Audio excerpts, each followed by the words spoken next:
Hello friends, నేను మీ Shanti. Welcome back to SRK fun and food. ఈరోజు మేము స్టాచ్యూ ఆఫ్ ఈక్వాలిటీకి వచ్చాము.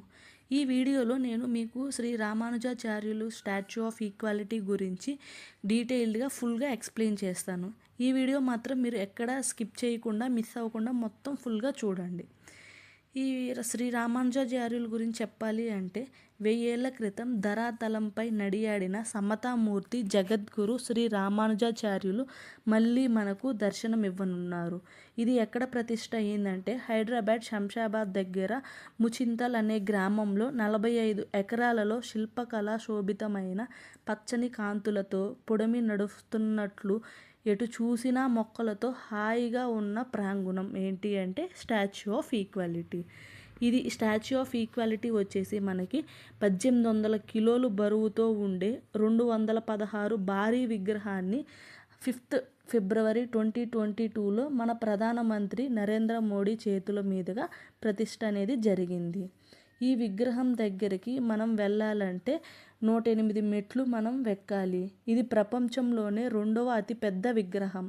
మొదటి వచ్చేసి మనకి థాయిలాండ్లో ఉంటుంది. అది 300 అడుగులు పైగా ఉంటుంది. ఈ 108 మెట్లు ఎక్కలేని వాళ్ళకి, హ్యాండిక్యాప్డ్ ఇలా ఉంటారు కదా పెద్దవాళ్ళు, వాళ్ళకి లిఫ్ట్ సౌకర్యం కూడా ఉంది. అండ్ 45 ఎకరాల్లో నిర్మించారు కదా, ఇది మొత్తం తిరగాలన్నా తిరగలేని వాళ్ళకు కూడా ఇట్లా ఒక వ్యాన్ ఉంటుంది. వాళ్ళు తీసుకెళ్ళి మొత్తం చూపిస్తారు మనకి. అండ్ ఇక్కడ వచ్చేసి మనం ticket counter, ticket details, and ఇది ఎప్పుడో ఓపెన్ ఉంటుంది అండ్ ఏ టైమ్స్లో అయితే మనకి కరెక్ట్గా ఉంటుంది మొత్తం నేను డీటెయిల్గా ఎక్స్ప్లెయిన్ చేస్తాను వీడియో ఎండ్లో. చూడండి, ఇక్కడ వచ్చేసి రామానుజాచార్యులు పైకి వస్తారు చూడండి. అలా వాటర్ డ్యాన్స్ అనేది స్టార్ట్ అవుతుంది. చూడండి.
వాటర్ డ్యాన్స్ స్టార్ట్ అవ్వగానే అక్కడ పైన లైట్ వెలిగి రామానుజాచార్యులు మనకు కనిపిస్తారు. వాటర్ డ్యాన్స్ ఆగిపోగానే లైట్ ఆఫ్ అవుతుంది అండ్ రామానుజాచార్యులు కూడా కిందికి వెళ్ళిపోతారు అలాగా. అండ్ ఈ స్టాచ్యూ ఆఫ్ ఈక్వాలిటీ గురించి మనం ఫుల్గా తెలుసుకోవాలంటే ఇది వచ్చేసి ఒకవైపు నిలువెత్తు రామానుజం దైవానుగ్రహం, అండ్ మరోవైపు వేద మంత్రాలతో ప్రతిధ్వనించే ప్రాంగణం అని చెప్పుకోవచ్చు. ఇంకొక వైపు 108 దేశాల్లో కొలువైన దేవదేవుళ్ళ దర్శనం మనకి ఇక్కడే కొలువయ్యాయి. అది మన స్టాచ్యూ ఆఫ్ ఈక్వాలిటీ. ఈ రామానుజాచార్యులు స్టాచ్యూ కింద గర్భగుడిలో ఫస్ట్ ఫ్లోర్లో ఉన్న రామానుజాచార్యులు విగ్రహాన్ని మొత్తం 108 కిలోల బంగారంతో తయారు చేశారు. ఓన్లీ బంగారమే ఉంటుంది మొత్తం.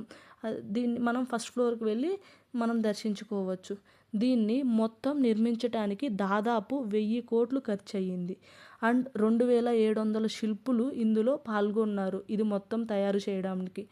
ఈ విగ్రహం తయారీకి శాండ్, సిమెంట్ ఇట్లాంటివి ఏమి యూస్ చేయకుండా ఓన్లీ లైక్ కాపర్, గోల్డ్ ఇలాంటివి ఉంటాయి కదా, బ్రాంజ్, ఇవే యూస్ చేసి తయారు చేశారు. సమతామూర్తి విగ్రహాన్ని పలు భాగాలుగా చూస్తే మనం దీన్ని ఒక్కొక్కటి వివరిస్తే ఎంత అడుగులతో నిర్మించారో మీకు ఇప్పుడు చూపిస్తాను. దిగువన భద్రవేదిక అని ఉంటుంది, అది వచ్చేసి 54 అడుగులు. అండ్ పైన వచ్చేసి పద్మపీఠం 27 అడుగులతో నిర్మించారు. అండ్ శ్రీ రామానుజాచార్యుల విగ్రహం వచ్చేసి మొత్తం 108 అడుగులు. అండ్ స్వామి చేతిలోని త్రిదండం ఉంటుంది కదా, అది వచ్చేసి 27 అడుగులు ఎత్తు ఉంటాయి. ఇది మొత్తం రామానుజాచార్యుల విగ్రహం డీటెయిల్స్. మామూలుగా కింద ఫస్ట్ ఫ్లోర్లో మనం వెళ్ళగానే అక్కడ త్రిదండంతో మనకి భుజాన పైన తడతారు. అలా తట్టినప్పుడు మనం ఏదైనా ఒక కోరిక కోరుకుంటే అది ఖచ్చితంగా నెరవేరుతుంది అని అక్కడ పంతులు వాళ్ళు చెప్తారు. అలా ఒకసారి మీరు కూడా చేయించుకోండి వెళ్ళినప్పుడు మర్చిపోకుండా. అండ్ ప్రపంచవ్యాప్తంగా స్టిచ్చింగ్ స్టాచ్యూ ఉన్న అత్యంత ఎత్తైన విగ్రహంలో ఈ స్టాచ్యూ ఆఫ్ ఈక్వాలిటీ అనేది మనకి రెండవది. రామానుజాచార్యుల గురించి సింపుల్గా చెప్పాలంటే అందరూ సమానం, కుల మత భేదాలు ఉన్నవాడు లేనివాడు అని వ్యత్యాసం చూపించకుండా అందరూ సమానమే అని తన వంతు తాను కృషి చేశారు. అందుకే మనకి స్టాచ్యూ ఆఫ్ ఈక్వాలిటీ అని నామకరణం చేశారు ఈ స్టాచ్యూ ఆఫ్ ఈక్వాలిటీకి. ఈ స్టాచ్యూ ఆఫ్ ఈక్వాలిటీ మనకి ఇప్పుడు తెలంగాణకి మంచి టూరిస్ట్ స్పాట్గా చెప్పుకోవచ్చు.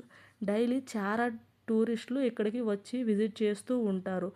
నార్మల్ డేస్ కన్నా వీకెండ్స్లో అయితే చాలా అంటే చాలామంది ఉంటారు ఇక్కడ.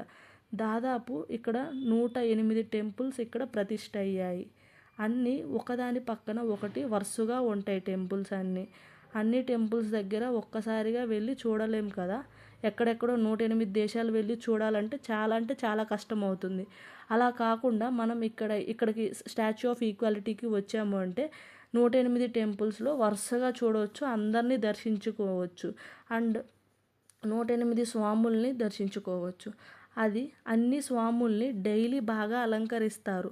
అదే కాకుండా పూజారులు కూడా ఉంటారు ఇక్కడ. ఫస్ట్ గుడి నుంచి లాస్ట్ గుడి వరకు దాదాపు ఇక్కడ మొత్తం 3 కిలోమీటర్ల వరకు ఉంటుంది. మొత్తం మనం చూడాలంటే 2 గంటల పాటు టైం అనేది ఖచ్చితంగా ఈజీగా ఫాస్ట్గా అయిపోతే 1 to 2 అవర్స్లో అయిపోతుంది. కొంచెం నిదానంగా అన్నీ దర్శించుకొని ప్రశాంతంగా చూసారంటే ఒక 2-3 గంటలు టైం పడుతుంది. పెద్దవాళ్ళు నడవలేని వాళ్ళు ఉంటారు కదా, వాళ్ళని ఇక్కడ మనం ముందుగానే వీల్ చైర్స్ బుక్ చేసుకున్నామంటే వీల్ చైర్తో పాటు మనిషిని కూడా మనకి ప్రొవైడ్ చేస్తారు. మీకు ఓపిక లేకపోతే మనం డైరెక్ట్గా శ్రీ రామానుజాచార్యులను దర్శించుకోవచ్చు. అదీ కాక 108 మెట్లు మనం ఎక్కలేని వాళ్ళు ఉంటారు కదా, వాళ్ళకి లిఫ్ట్ ఫెసిలిటీ కూడా ఉంది. అండ్ ఇక్కడికి మనం మిస్ అవ్వకుండా చూడాల్సిన ప్రదేశాలు ఏంటి అంటే ఇక్కడ 7:30కి హారతి అనేది ఇస్తారు. ఇక్కడ హారతి మనకి ఎలా ఇస్తారంటే 108 మెట్ల పైన నిల్చొని అందరూ కలిసి హారతి ఒకేసారి ఇస్తారు. అండ్ అది కాకుండా మధ్యలో మనకి భరతనాట్యం కూడా చేస్తారు. హారతి ఇస్తూ భరతనాట్యం చేస్తారు. చాలా అంటే చాలా అద్భుతంగా ఉంది అది చూడడానికి. నెక్స్ట్ హారతి అయిపోయిన వెంటనే మనకి లేజర్ షో అనేది వేస్తారు. 8కి అరౌండ్ 8కి స్టార్ట్ అవుతుంది లేజర్ షో. అది కూడా అద్భుతంగా ఉంటుంది. ఎందుకు అంటే మనకు కంప్లీట్ ఈ స్టోరీ రామానుజాచార్యులు అలా నడిచి వస్తున్నట్లు మొత్తం మనకి అక్కడ కనిపిస్తుంది. ఖచ్చితంగా మిస్ అవ్వకుండా చూడండి. మరి 5:30కి వచ్చేసి మనకి ఇందాక చూసారు కదా వాటర్ డ్యాన్స్ అనేది, అది స్టార్ట్ అవుతుంది 5:30కి. ఇక్కడ టైమింగ్స్ వచ్చేసి ఏంటంటే మండే టు ఫ్రైడే వచ్చేసి 11 AM to 8 PM వరకు ఉంటుంది. సాటర్డే సండేస్ వచ్చి 11 AM to 8:30 PM వరకు ఉంటుంది. వెడ్నెస్డే వచ్చేసి అసలు వెళ్ళకండి, క్లోజ్లో ఉంటుంది వెడ్నెస్డే వచ్చేసి. కానీ ఈ స్టాచ్యూ ఆఫ్ ఈక్వాలిటీకి వెళ్ళాలి బెస్ట్ టైం ఏంటంటే ఈవినింగ్ టైం వెళ్తే కరెక్ట్గా 5 PM కల్లా అక్కడ మనం రీచ్ అయ్యాము అంటే ఎగ్జాక్ట్గా మనం మొత్తం చూసుకోవచ్చు. అండ్ 5 to 7 లోపు మనం మొత్తం ఆ రామానుజాచార్యుల్ని అండ్ 108 టెంపుల్స్ ఉంటాయి కదా, వీటన్నిటిని దర్శించుకొని ఆ స్టాచ్యూ ముందుకు వచ్చి అక్కడ కూర్చున్నాము అంటే మనం అది హారతి చూడొచ్చు అండ్ లేజర్ షో చూడొచ్చు, మొత్తం కవర్ చేస్తాం అండ్ లైట్ వ్యూ అంతా మనకి సెట్ అవుతుంది. ఇక్కడ మనకి ఎంట్రీ టికెట్ వచ్చేసి 250 రూపీస్ ఉంటుంది. అండ్ చిల్డ్రన్స్కి వచ్చేసి బిలో 6 to 11 ఇయర్స్ వాళ్ళకి దాంట్లో ఆఫ్ ప్రైస్ ఉంటుంది. అండ్ బిలో 6 ఇయర్స్ అయితే వాళ్ళకి ఫ్రీ దర్శనం ఉంటుంది. అండ్ వెహికల్ పార్కింగ్ కూడా ఇక్కడ ఛార్జ్ చేస్తారు. వెహికల్ పార్కింగ్ వచ్చేసి 2 వీలర్ అయితే 25 అండ్ ఐ థింక్ 4 వీలర్ అయితే 50-40 ఉంది అరౌండ్, ఖచ్చితంగా నేను చూడలేదు. మొబైల్స్ మీరు ఏమన్నా కెమెరాస్ ఇలాంటివి ఏమైనా తీసుకెళ్ళాలి అనుకుంటే అవి మీరు కార్లో కానీ లేదంటే అక్కడ మనకి ఎంట్రీ దగ్గర వాళ్ళు చెక్ చేసి అక్కడ కౌంటర్ ఉంటుంది, ఆ కౌంటర్లో మనం పెట్టుకోవచ్చు. నాట్ అలౌడ్, ఫోన్స్ అయితే అస్సలు నాట్ అలౌడ్. అండ్ ఇక్కడ మొత్తం అయిపోయిన తర్వాత మనం ఇలా బయటకు వచ్చి మొత్తం ఒకసారి ఫుల్గా వ్యూ చూసుకోవచ్చు. అండ్ ఇక్కడ పిల్లలు ఆడుకోవటానికి గేమ్స్ కూడా ఉన్నాయి అండ్ పార్క్ ఉంది, మొత్తం కంప్లీట్గా ఉంటుంది. అండ్ ఇక్కడ మనకి బయటకు రాగానే ఇక్కడ ఫుడ్ కోర్ట్స్ ఉంటాయి, మనం ఏమన్నా తినాలన్నా ఫుడ్ కోర్ట్స్ ఉంటాయి. ఇక్కడ మనం లైక్ నైట్ 10-11 వరకు ఇక్కడే ఉండొచ్చు. 8:30కి బయటకు వచ్చిన తర్వాత ఎంతసేపు అయినా ఉండి ప్రశాంతంగా చూసుకొని మనం చిన్నగా బయలుదేరవచ్చు. ఇక్కడికి రావడానికి మీకు బస్సెస్ ఇలాంటివి ఏమీ సౌకర్యం ఉండదు. మీరు రావాలంటే సపరేట్గా మీ ఓన్ వెహికల్లో రావాలి, లేదంటే మీరు క్యాబ్స్ కానీ ఇట్లా బుక్ చేసుకొని రావచ్చు. ఈ వీడియో నచ్చినట్లయితే లైక్ చేయండి, తప్పకుండా